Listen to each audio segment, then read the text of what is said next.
আমার ঈমান ইসলামের ভাইয়েরা, মহান মহিয়ান বরকতের অধিকারী আল্লাহ তার ঈমানদার বান্দাদেরকে নিষেধ করেছেন কাফিরদের সাথে বন্ধুত্ব স্থাপন করতে। কাফিরদেরকে যেন তারা বন্ধু না বানায় আল্লাহ নিষেধ করেছেন, এবং ঈমানদারদেরকে নিষেধ করেছেন তারা যেন কাফিরদেরকে অভিভাবক হিসেবে গ্রহণ না করে, কাফিরদেরকে যেন ঘনিষ্ঠ সহচর হিসেবে গ্রহণ না করে, ঘনিষ্ঠ সহচর না বানায় আল্লাহ নিষেধ করেছেন। যে ঈমানদারদেরকে বাদ দিয়ে কাফিরদের সাথে, কাফিরদের প্রতি গোপনে ভালোবাসা প্রকাশ করবেন, আল্লাহ এটা অপছন্দ করেন, আল্লাহ এটা নিষেধ করেছেন। তারপরে মহান মহিয়ান আল্লাহ এই ব্যাপারে কঠোর হুঁশিয়ারি উচ্চারণ করেছেন। সূরা আলে ইমরান 28 নম্বর আয়াতে বলছেন, লা ইয়াত্তাখিযুল মুমিনুনাল কাফিরিনা আউলিয়া মিন দুনিল মুমিনিন ওয়া মান ইয়াফআল যালিকা ফালাইসা মিনাল্লাহি ফী শাইইন ইল্লা আন তাত্তাকু মিনহুম তুকাহ ويحذركم الله نفسه وإلى الله المصير।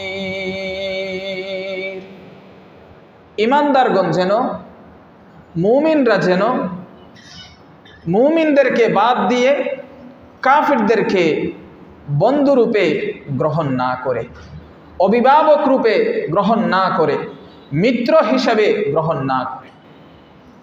যারা এমন করবে, এরূপ কাজ যারা করবে, আল্লাহ বলেন আল্লাহর সঙ্গে তার কোনো সম্পর্ক নাই।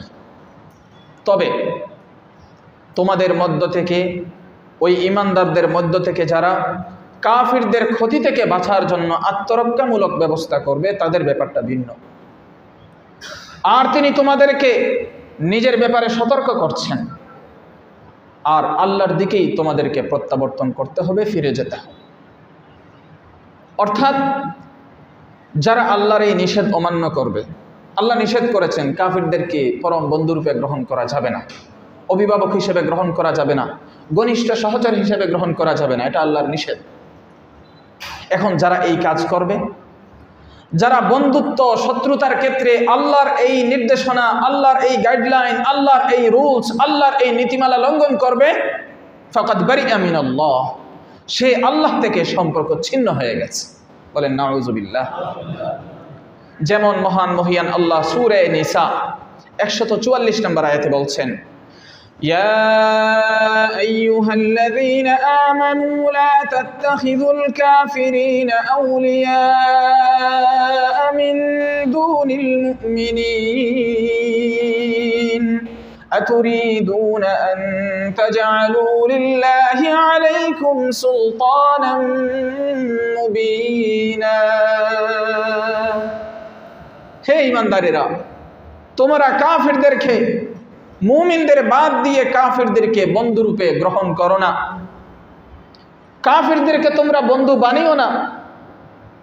তোমরা কি চাও তোমাদের নিজেদের বিরুদ্ধে আল্লাহর কাছে সুস্পষ্ট প্রমাণ স্থাপন করতে, সুস্পষ্ট প্রমাণ দাঁড় করাতে চাও তোমাদের নিজেদের বিরুদ্ধে আল্লাহর সম্মুখে? এর মানে কাফিরদেরকে বন্ধু হিসেবে গ্রহণ করা, এর মানে হচ্ছে আমার নিজের বিরুদ্ধে আল্লাহর সামনে প্রমাণ প্রতিষ্ঠা করা। এই কাজ কি তোমরা চাও? এই কাজ কি আমরা চাই? এরপরে সূরা মায়েদা 51 নম্বর আয়াতে বলছেন, يا أيها الذين آمنوا لا تتخذوا اليهود والنصارى أولياء بعضهم أولياء بعض ومن يتولهم منكم فإنه منهم إن الله لا يهدي القوم الظالمين। হে ঈমানদারেরা, তোমরা ইহুদি নাসারা এদেরকে বন্ধুরূপে তোমরা গ্রহণ করো না। তারা তো পরস্পর নিজেরাই একে অপরের বন্ধু। তোমাদের মধ্য থেকে যারা ইহুদিদেরকে, খ্রিস্টানদেরকে বন্ধুরূপে গ্রহণ করবে তারা তাদের মধ্যেই গণ্য হবে। বলেন নাউজুবিল্লাহ।